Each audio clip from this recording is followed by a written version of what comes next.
So this video is supposed to be on coping with disappointment for our mental health check. I believe this is gonna be the last one for May, y'all. So work with me.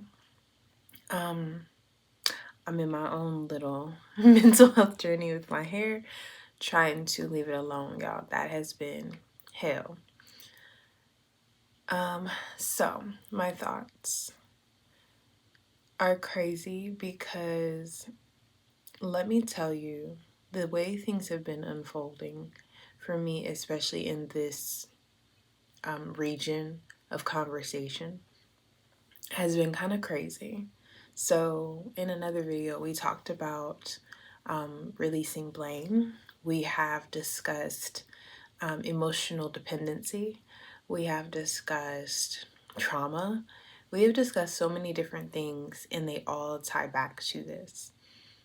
For me, my disappointment tends to lie with the people I have been emotionally dependent upon. And you can go back and watch the video to figure out where that stems. And recently I did an interview on a podcast where it was centered around trauma. And that is what we talked about. And just to start on a little tangent, I didn't realize how hard it was for me to discuss my trauma. Okay, like literally, I was doing good, I was confident. And when it got to that question about what trauma I've experienced, I stumbled. I can literally hear my voice shaking. And it was more so just because I don't know what to say. I didn't know what to do. But it was important that I did at least start that conversation, even if it wasn't the most clear. So, with that being said, when I think about coping with disappointment, it is something that we kind of ignore. We expect, we set standards for, but when it happens, we are shocked. And I've had a lot of disappointing moments. And something that was always big for me when it came to my disappointment journey was preparation for my son. I went into it, I was good, y'all. Career, I had the money, I somewhere to live was actually gonna happen, but things kind of changed. And when he came, or right before he came, everything was wrong. Everything was where it wasn't supposed to be. Everything was changing. And I felt so disappointed in myself for a while. And this is essentially where I entered my transitional period.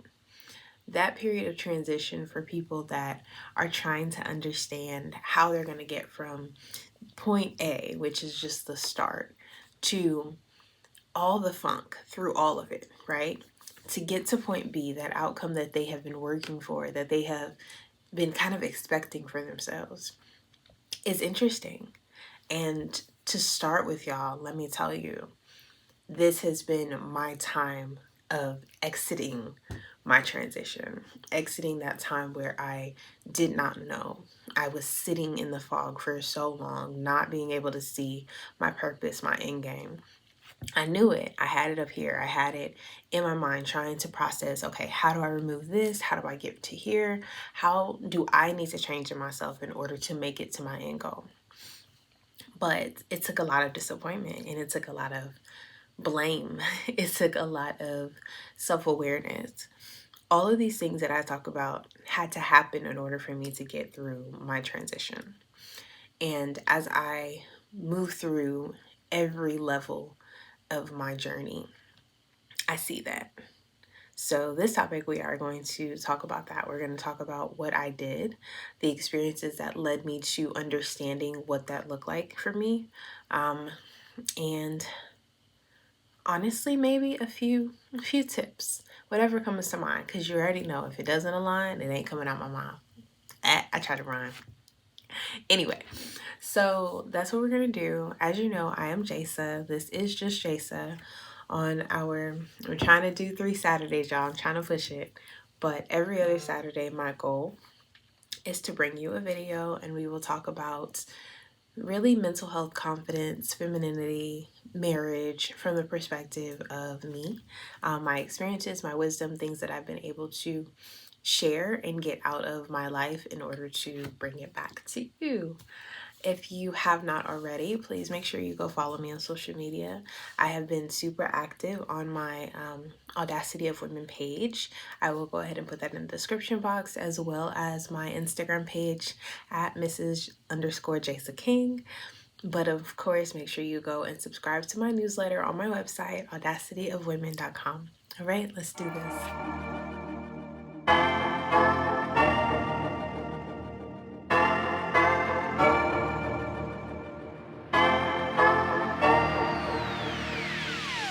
Okay, so let's be honest. In order for me to discuss this topic, I have to mention the things, the things that I had to change within myself in order to get to this point of understanding. And the biggest thing I would say is slowing down. Slowing down has been something I've talked about a couple times, especially when it came to the birth of my son. I was always trying to get to my end goal, trying to build my business, trying to graduate school, trying to build my career, trying to be a wife, trying to move, trying to do everything, right? And that all goes back to what I wanted before I had my son, what I wanted in place in order to support him to be this golden mom. So, doing all these things, right? At some point, you're going to fail. With every moving piece, with everything that you think is supposed to be your end goal. Yeah, I'm sorry. You always know I'm doing something else. With you trying to do your end goal, with you trying to figure out how you can make your plans happen, you're going to fall short, especially if it's not your time. Especially if you're doing it wrong, if you're trying to figure out something on your own and not allowing the process to happen. Okay, so for me, everything fell apart. As I mentioned in the opening, y'all, I stopped working. You know that. I stopped working. I moved to a city I had no one besides my husband and his family. I have been a mom, a stay-at-home mom for the past year. My baby will be 1, if he's not 1 by the time y'all see this video. So mind what I'm saying. All these things changed. Literally everything. I had to stop my business for a while. But with every step of disappointment, for me, a lesson was learned. Growth was had. Understanding of what I needed to do for myself, meaning personal growth, personal boundaries, people in my circle. Everything has literally changed. Everything has just progressed so beautifully. And this is why. I had to slow down to see everything. I am not one to stop and smell the roses. I am not one to linger. I do not like to relish in my success, in my moments. Anything I do, that's just not me. When I graduated with my master's back in November, I had already signed up for my next program by December 1st. And that is my issue because I didn't allow myself to stop. So when the new year started, I stopped. Y'all, I allowed me to smell the roses. I allowed myself to recover because even with my master's, after I graduated with my bachelor's, I was registered by January 1st.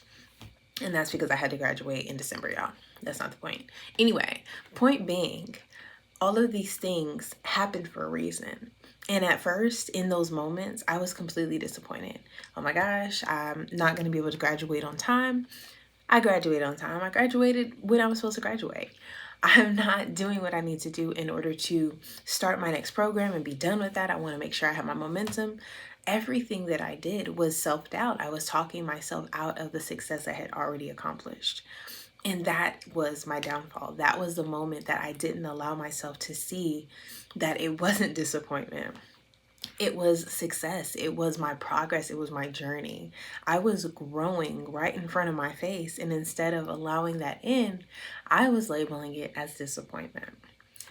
That's one story. Okay. So that is something that I had to do in order to slow down. Okay. Something else I had to do when it came to this segment of my life was allow change. Okay. Allow movement while I stayed still. Okay, remaining still, being still, while everything else was moving. I had a bad habit of holding on to people, holding on to habits, holding on to behavior, because I am a creature of habit. And that is not an excuse necessarily, because I don't just throw it out there and use it willy-nilly, but I am a creature of habit, and I have to trick myself into doing something different in order to break a habit. But I didn't want to change. I was comfortable. I was comfortable with the people around me, no matter how bad they were. I was comfortable with the behavior I was displaying because I'm comfortable. I was comfortable with the circumstances I kept going into because I knew what to expect. So all of these things at one point became disappointing.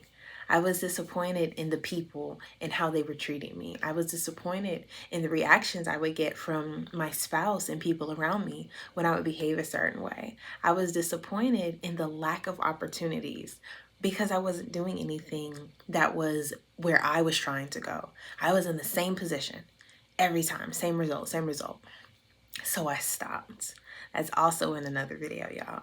Being still was my second thing I had to really do in order to move through my coping with disappointment. It was understanding that there are things that I had to do. It was on me. None of this was real. None of this was happening. I was making it up as I was going because I didn't want to acknowledge where I stood, the part I played in it. So when I was still, when I allowed things to change, when the movement started happening, I'm no longer surrounded by the people that were just yes men, that were there to give me some excuse about a relationship, to give me some excuse about why they were the way they were. I no longer allowed my dominant behavior to dominate how I was around other people. I wasn't allowing it to be applied in the wrong situations. I moved through it.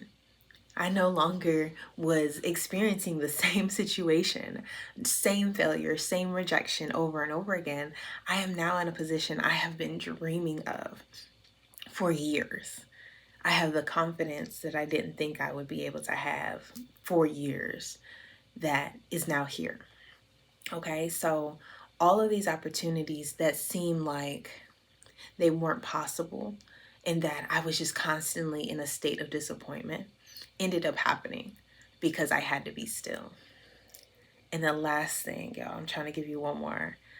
The last thing I think I did was stand on my goals, okay? We talk about boundaries a lot. We talk about confidence a lot. When it came to what I wanted and what I saw for myself, everyone around you was not. And it's crazy how we trick ourselves into thinking that we're disappointing someone else by making your own decisions. When I left my job, a lot of people were disappointed. Let's break that down. Why are they disappointed? How many people have been in a situation where someone is disappointed in the decision you made because they don't see the vision, they don't see the growth, the opportunity that your other more solid, common decision may have? That's exactly what happens. Every single time I knew I was not meant to do the things that everyone else did. I loved my job. I loved working a 9 to 5. Wonderful, fabulous. Who doesn't like to get paid on time? However, I knew I hated going to work. I knew I hated having to wake up and go work for someone that truly could give two F's about if I was there or not. I literally passed out at my other job while I was having my child because no one cared, and I just had to leave. So, with that being said, I have always done something different, especially when it came to my career. Who in the hell thinks that running your own business is going to be successful enough to maintain life? No one until it takes off. Okay. So, like I said, this year has been huge for me, and we are only in May. And the presence that I have been able to absorb, the people I have been able to be around and that have supported me in this journey have not been people that I expected, have not been people I thought should be there. They've been strangers. They have been people I have been blessed to know and to grow with and to experience, but they have been strangers. And that is so crazy to me because I've always been the stranger danger person, okay? I have never wanted to let people in because I'm just not comfortable. I don't think anyone wants to take the time to really know me. And I had to sit back and really think, why is that? Why am I like that? Why am I processing the new people trying to come into my life as strangers, as someone I need to keep at arm's distance, instead of they might actually be sent here. They might be here for a reason. Someone told them I needed them and they came. But instead, I'm constantly processing, no, they're going to use me. No, they're going to leave. No, they don't really need anything but, minimum, or they want to be present but not present. I had so many excuses. I was disappointing myself before it even happened. So again, disappointment is a false reality of something that we create in our head. I created that in my head. I allowed myself to see an opportunity to be disappointed and I ran with it. I ran until someone stopped me and said, be still. Allow the movement to change. Allow the movement to happen. And let me tell you, if you are not aware of your own trauma, your own triggers, this type of change is going to keep you stagnant. It is going to make you feel like it is too much, is overwhelming, and you don't want to do it. You have to be aware of your triggers. You have to be aware of the things that you've experienced that made you process life the way you do. For me, I know a lot of mine is within my childhood. I know mine is stemmed in my emotional dependency with people. But being able to change that, being able to identify that, allowed for things to change. So let's go back. We had slowing down, being still, and allowing for me to stand on my goals. Yeah, I almost forgot the last one. So with all of that, right, my boundaries, me knowing what I want, me not allowing people to sway me, standing on my goals and understanding what I wanted and how I wanted it to come to me has allowed me to set boundaries and understand that I don't need to keep people at arm's length. They can come in, but I have to know when to stop. I have to know when to not let them in any further. I have to know why they're here. Understand that who they are is who they are, and how am I going to apply them within my life, within my journey. I cannot be so willing to let people in and want to hug and be so close and all these other things. Everyone's not my friend, but everyone's also not family. And those two things are very important to me now.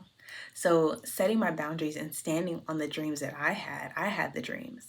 I have the vision every time I wake up and I go to sleep. I have the power, the motivation, and everything that drives me to spend my last dime on something that I know may invest into my business, that may make me grow, that will fuel my son's interest in things. All of these things I had them. But I cannot allow someone else's lack of vision or lack of opportunity or lack of motivation to keep me from going to where I need to go. I cannot keep letting people into my space that don't allow me to flourish, that want to see me wilt and just dry and fall apart. You have to identify those people. We're going to call them weed eaters, okay? We're going to call them weed eaters. You need to identify your weed eaters in your life, because those weed eaters, sometimes they nick a flower. Okay, that is what we're going to do. I'm going to write that shit down and I'm going to put it in a post, and I want you to go comment, I found them when you did. Okay, keep that in mind. Outside of that, y'all, let's jump into how we can kind of work through it. I gave y'all some tips. I gave y'all some things that I did in order to identify it and change. But let's try and generate some ways we can really adjust it in our everyday life. Follow me. Okay, what can we do? Our tips for maintaining this idea, right? So again, in my opinion, let me start there. In my opinion, disappointment is a false reality that we construct ourselves with the situations that we're experiencing because we're not getting the results we desire. That's just a reality. And in order to really change this, I've already given you tips on how to identify it. So a lot of the ways we're going to identify it is how we're going to change it.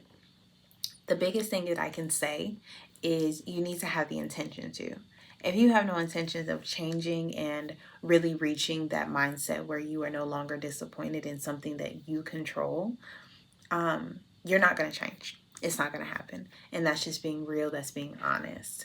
Second, I would say you need to write it down. You need to write down everything that you saw as a disappointment and really talk to yourself. Okay, I know that sounds crazy, but talk yourself through that situation and think about everything that happened to get to that point. And it's crazy how you start to see, well, damn, I controlled that. Okay, I made that decision to get here. Okay, I got you. Let me see. I moved this piece to get to this situation. There are so many things that we don't realize are really in our control. Yes, you will have moments where you feel like, man, I wish that would have happened. That is okay. But what we do as humans is process disappointment in a way that we cannot experience rejection at all, because it is a feeling that we want to avoid at all costs, because we see it as a complete disappointment. We are a failure in the acts that we've tried to do, and we won't make it to the next step. Again, you can have moments of disappointment. You can have moments where you wish something different would have happened, a different outcome. But when we start to remember that those moments are temporary and not something that we can say, I'm always disappointed, or these people, these situations disappoint me. Why place that type of negativity onto a situation, yourself, or someone else, when in reality, we control it? So that would be number two. You need to write it down, talk to yourself, and figure out what steps happen in order to get to those situations and how you can take control. Or better yet, what's coming. Okay, my next one is gonna be a little different. Okay, everybody isn't for it, but if you are, I suggest you pray. And this is one, I'll give you another one that's an alternative. However, I would say pray. You need to talk to somebody about it. And God has been working for me, y'all. Even when I don't talk or it's not direct, it allows me to see. It gives me clarity. And I need to understand what I'm doing and what He's doing, because we need to match up. We need to talk about our plan, because I've been doing my thing, He's been doing His thing, and I'm missing doors. I'm missing opportunities. I'm missing these lessons because I'm constantly running to the same person, the same situation, the same result.